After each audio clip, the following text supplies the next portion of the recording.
monde, je vais vous montrer une figure qui s'appelle The Zero. Non, ça c'était The Strut Walk, mais maintenant je vais vous montrer The Zero. Alors The Zero, ça ressemble à quoi? Ça ressemble à ça, ok?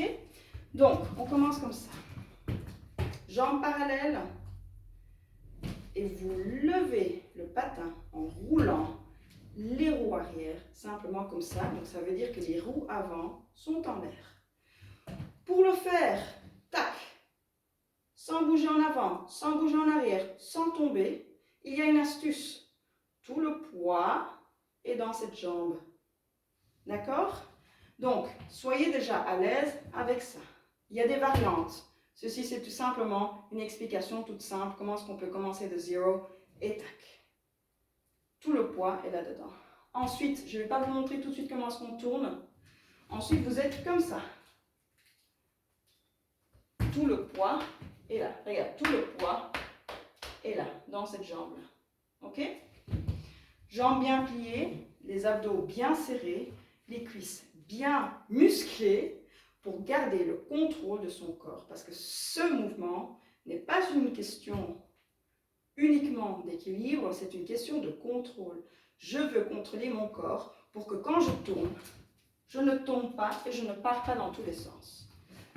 OK? Tac et tac. En somme, vous devez changer tout le sens de votre corps. D'abord, vous êtes parallèle comme ça, et ensuite, vous êtes parallèle comme ça en une seule seconde. Pour faire cela, à ce moment-là, vous devez être très à l'aise à faire ça. Et en fait, vous allez comme un ressort, vous poussez du sol et levez le patin, tac. Vous allez le lever pendant une seconde et le tourner. OK? Je le lève et je tourne. OK? Ça demande tout simplement de la pratique. 1, 2 et 3. Quand vous êtes comme ceci, les jambes doivent être en parallèle, tout simplement pour garder l'équilibre. Quand vous voulez le faire de plus en plus vite, de zero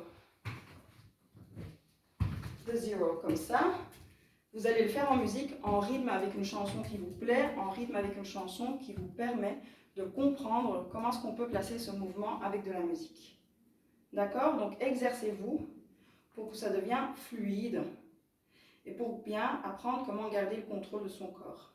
Une fois que vous maîtrisez ça, vous allez devoir vous exercer pour le faire de plus en plus vite. Ça, c'est énormément de contrôle parce que vous devez tourner constamment de plus en plus vite et ça, c'est vraiment la pratique. Voilà, ça c'était pour le mouvement The Zero.